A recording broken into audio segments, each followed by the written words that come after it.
Benvolguts i benvolgudes a una nova conversa d'ONIA. Avui connectem amb Alfredo Zurdo, director de gestió del canvi i adopció digital de la consultora Entelgy. Bienvenido, Alfredo. Hola, ¿qué tal? Muchas gracias, un placer. La primera pregunta que me gustaría hacerle sería ¿qué es para usted la inteligencia artificial? Bueno, en general se entiende que la inteligencia artificial es tener esas capacidades cognitivas que son propias de los seres humanos en algo que no es humano como una máquina. Y esto es un concepto que no es nuevo, que lleva estudiándose décadas. Yo lo estudié en la carrera y desde que aparecieron las redes neuronales y luego el machine learning, etcétera, etcétera, pero se ha vuelto extremadamente popular con la generativa, ¿no? Con la IA generativa hace ya 3 años. ¿Nos podría dar algún ejemplo de cómo utiliza usted la inteligencia artificial en su día a día? Lo bueno que tiene la inteligencia artificial, bueno, lo bueno y a veces también lo inquietante, es que está en nuestro día a día prácticamente sin darnos cuenta. Desde que te levantas por la mañana porque tu teléfono inteligente sabe cuál es la mejor hora para poner la alarma y despertarte o sugerirte las fuentes de noticias más interesantes del día hasta qué ruta es la más adecuada a tomar cuando te montas en el coche y pones el Waze, el navegador, estás utilizando constantemente inteligencia artificial. Y luego usos de la IA generativa que hace una persona como yo, que tiene un perfil de consultor, pues desde hacer análisis complejos de documentos, tener la posibilidad de hacer una redacción, por ejemplo, de un informe o de un artículo. Son cosas que hago prácticamente todos los días con IA generativa. Desde su perspectiva de consultor que usted apunta, más allá de la redacción de informes, ¿en qué ámbitos usted va viendo que se está aplicando más la inteligencia artificial en el mundo de la empresa? Pues el uso de la IA generativa actualmente se está utilizando tanto en productividad, en el trabajador del conocimiento, análisis y redacción de documentación, generación de contenidos y especialmente en este último año donde está destacando muchísimo es en el desarrollo de software. La IA generativa es muy buena generando texto, ¿no? Procesando grandes cantidades de información, texto y cualquier cosa que se pueda estructurar como un lenguaje. Por eso el lenguaje de programación es algo que le da muy bien a la IA generativa y los mayores avances que está habiendo en productividad es quizás en el desarrollo de código, el desarrollo de software. ¿Cuál es, según su criterio, el error que están cometiendo las empresas en este proceso de aplicación de la inteligencia artificial? O lo que ve Bueno, usted a partir de su experiencia, lo que ha podido observar. es una muy buena pregunta. En este último año y medio o dos, que ha sido el boom de la IA generativa y todo el mundo quiere ser más estratégico, más productivo y generar beneficios, el error que más se repite en todas las reuniones en las que he podido estar con ejecutivos, con directivos y con empresas es pensar que los proyectos de IA generativa son solo tecnología. Me explico, o sea, esto es transformación y transformación requiere, para empezar, tener claro el propósito, para qué la quieres utilizar, qué aspectos desde el punto de vista de la cultura, el cambio y las personas son las que tenemos que trabajar, porque es un cambio de chip, tenemos que pensar las cosas de otra manera y qué procesos y qué áreas de negocio se pueden ver beneficiadas. Y por último, pensar en la parte tecnológica. ¿Cómo hago esto? ¿Con qué tecnología? ¿Y qué licencias o qué productos son los que voy a utilizar? Y lo que estoy viendo es que a veces se empieza la casa por el tejado. ¿No? Pues empezamos oye, pues yo quiero utilizar esta tecnología, ¿pero para qué? No lo sé, pero todo el mundo lo está utilizando. Y es quizás el error más común, ¿no? Empezar la casa por el tejado en lugar de hacer una reflexión del propósito, desde el propósito, el para qué, hasta la implementación al final. Y a nivel interno, desde Entelgy, ¿cómo están abordando esta formación para convivir con la inteligencia artificial? Bueno, para nosotros es un reto porque quizás en una compañía como la nuestra, donde gran parte de los servicios que prestamos son desarrollo de software, soporte a los usuarios, gestión de infraestructuras, estos son muchas de las actividades que están más impactadas por la aplicación de inteligencia artificial.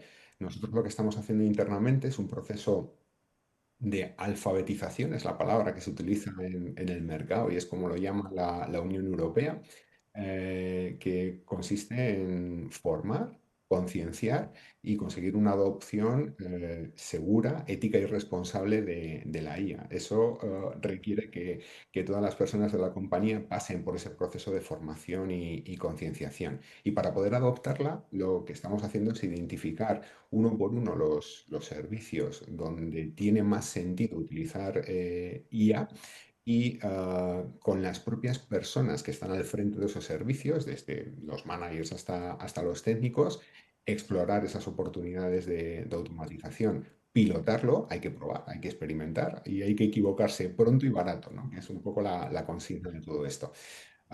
Y lo que consigamos identificar como un buen uso de IA dentro de nuestros servicios, pues pasar del piloto a escala, ¿no? Hay que escalarlo y luego iterar y seguir por lo siguiente. Y eso es un proceso en el que llevamos ya casi un año. ¿Ustedes han detectado algún ejemplo tangible donde la inteligencia artificial haya generado un retorno aceptable de la inversión que una empresa puede haber hecho en esta tecnología? ¿Han sido capaces ya de detectar algún ejemplo? Sí, bueno, hay un estudio muy famoso, ¿no? Y muy controvertido del MIT, del Instituto Tecnológico de Massachusetts, que publicaron en julio y que ha dado la vuelta al mundo, donde hablaban de que el 95% de las iniciativas de IA, las inversiones que se habían hecho en los últimos meses, un año, ese 95% no había tenido retorno y no había sido satisfactorio para la organización. Pero efectivamente hay un 5 que sí, y ese es el punto donde nos tenemos que fijar. ¿Qué hace el 5% para sacarle rendimiento a la IA generativa?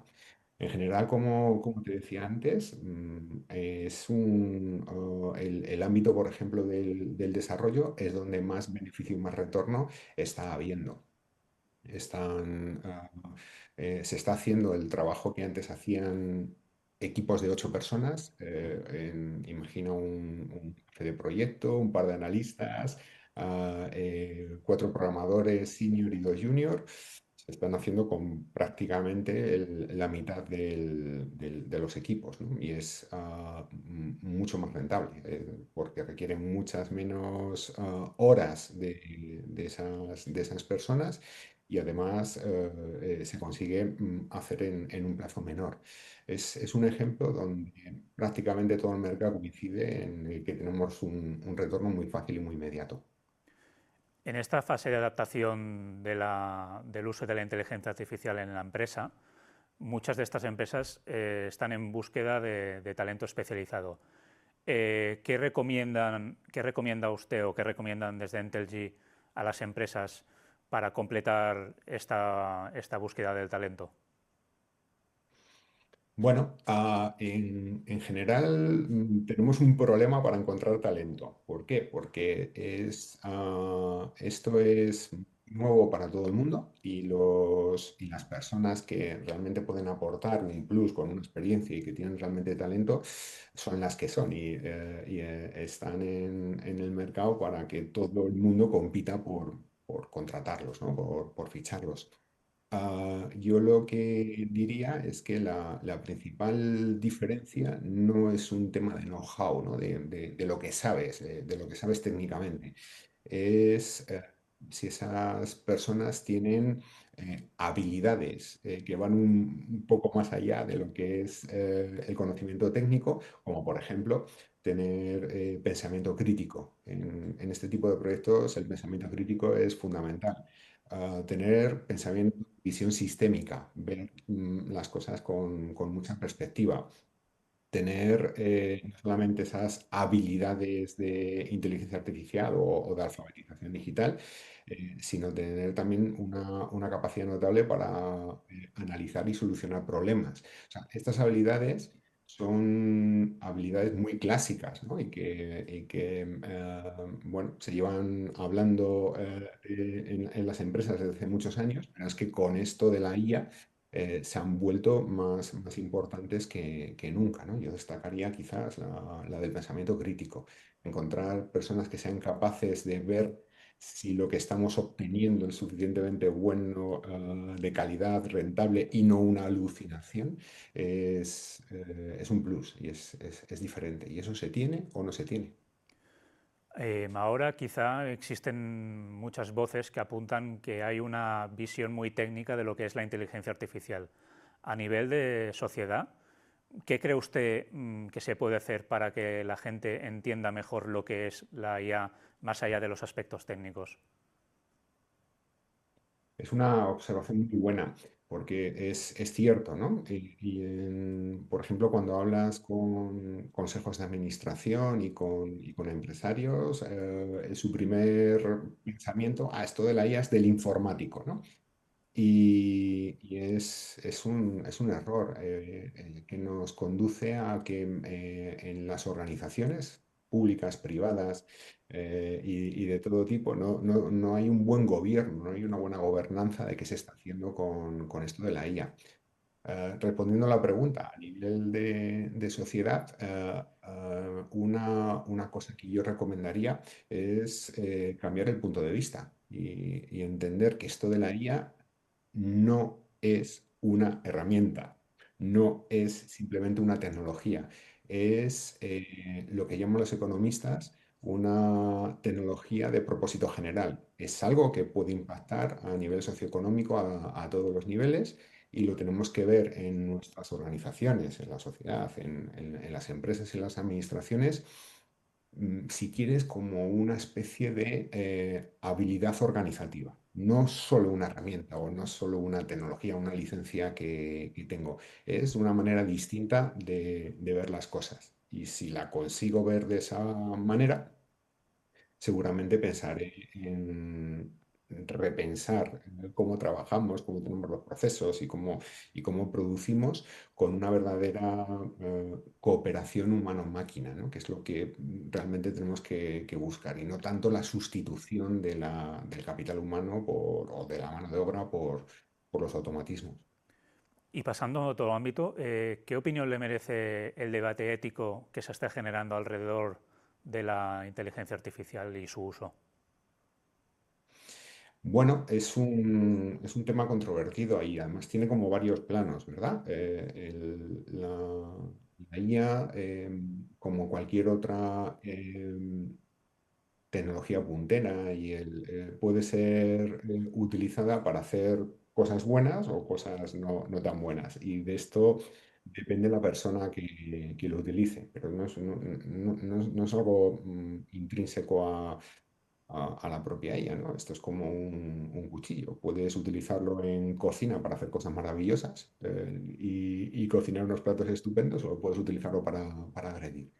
Bueno, pues es verdad que se está hablando últimamente mucho en medios, en foros, la sociedad en general, acerca de si el enfoque que tenemos es un enfoque que va a sustituir, por ejemplo, el trabajo de personas que tienen un trabajo como muy repetitivo o trabajadores del conocimiento por la IA. Últimamente se habla también mucho del impacto que va a tener sobre el empleo de personas más junior, ¿no? Y en las últimas En los últimos días hemos visto en las noticias estas noticias que hablan de que las consultoras están disminuyendo hasta un 20% la contratación de talento junior, ¿no? Porque están haciéndolo con IA.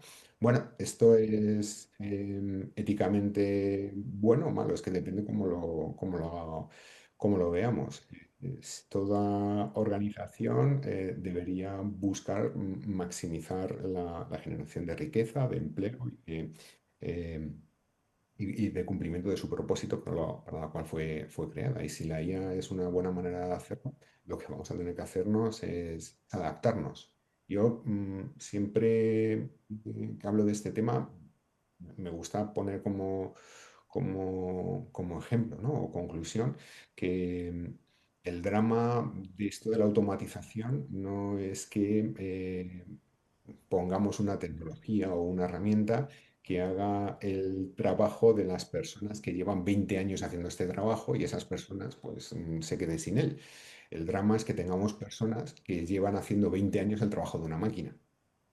Y eso es lo que tenemos que intentar atacar. El reskilling, cómo darles otras competencias, otra oportunidad y otro enfoque a esos trabajos que son repetitivos y que aportan poco valor. Y por último, me gustaría preguntarle en qué escenario ve usted la inteligencia artificial a medio y largo plazo. Bueno, eso es una pregunta difícil, porque esto va a una velocidad tremenda. El último año ha sido de locura y los avances son tremendos. Las grandes tecnológicas que están detrás de la IA, pues como OpenAI o Google, Anthropic, su meta y su objetivo es la inteligencia artificial general, tener ese, si queréis, ese ser digital, consciente y capaz y que nos va a superar a los humanos en un montón de facetas, pero yo pienso que eso no está tan cerca como algunos piensan, ¿no? Creo que al medio plazo. Lo que sí vamos a ver son aplicaciones de la IA mucho más prácticas y que nos van a resolver tareas que no nos agradan a los humanos y va a haber un reequilibrio de qué tareas son las que tenemos que dar a las IAs y en qué tareas nos tenemos que focalizar los humanos, que tenemos una ventaja competitiva respecto a ella que no va a poder coger nunca, como nuestra intuición, nuestra capacidad de tener empatía y tratar con otras personas, eso es irreemplazable, ¿no? Y creo que en estos años se va a consolidar claramente lo que aporta uno, lo que aporta otro y cómo tenemos que convivir. Y si todo va bien y el futuro se construye de una manera sostenible, ética y con responsabilidad, esto lo integraremos en nuestro día a día. Prácticamente ni veremos que está con nosotros y nos hará seguramente pues, más productivos, más creativos, más estratégicos y mejores profesionales y personas. Pues Alfredo Zurdo, muchas gracias por su tiempo y por su amabilidad. Ha sido un placer conversar Muchísimas con gracias. usted sobre la inteligencia artificial i a la resta de la comunitat d'ONIA us esperem a una futura entrevista. Moltes gràcies.